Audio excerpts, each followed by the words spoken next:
তোমরা আগে চলো, আমরা তোমার সঙ্গে আছি।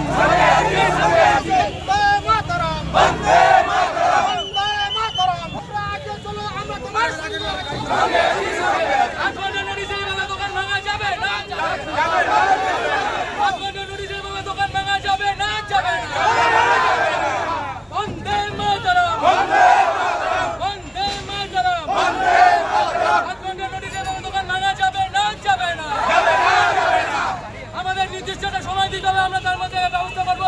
এই অঙ্গীকার করে আমরা সেই আন্দোলনে নেমেছি, আমরা সঙ্গে আছি।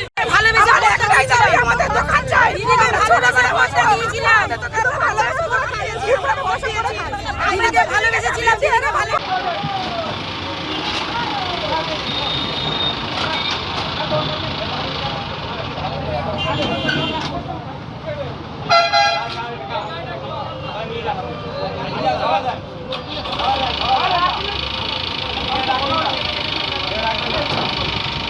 আপনারা কি চান না এবং কি চাইছেন?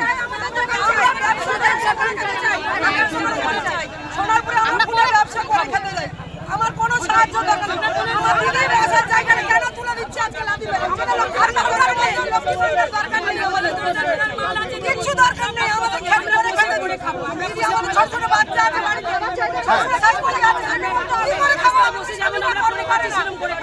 কি করে খাবো? তার জন্য তো দিদিকে ভোট দিয়েছিলাম। আর দিদি কেন আমাদের মাঝে লাদিবে? ভোট দিদি আমরা করেছি কেন? সেখানে মিটিং মিছিল হলে তো দিদি আমরা চলে যাচ্ছি। আপনার বাড়িতে কে কে আছে? কতগুলো সংসার চলে এই ক্যাটাগরি? আমার বাড়ি 7 জন ম্যাডাম। হ্যাঁ, আমার দুটো ছেলে ছোট ছোট, তিনটে ছেলে মেয়ে ছোট ছোট। আমার এই ব্যবসা করে সব কিছু চলে। দুপুর জায়গা আমার, আমি না আমার দুপুর জায়গায় আমি ব্যবসা করি, সেইটা দিতে আমি চাই না।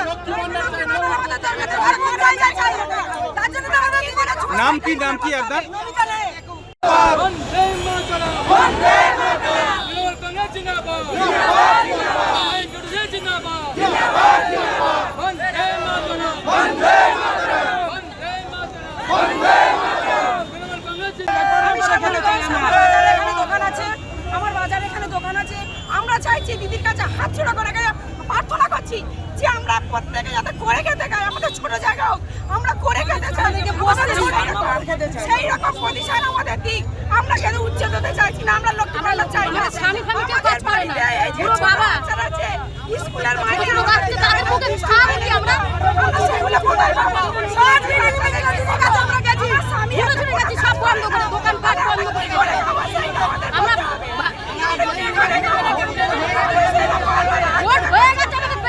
নির্মাণ এগুলো ভাঙতে শুরু করেছে এবং ফুটপাত দখল মুক্ত করতে যাচ্ছে, কি বলবেন?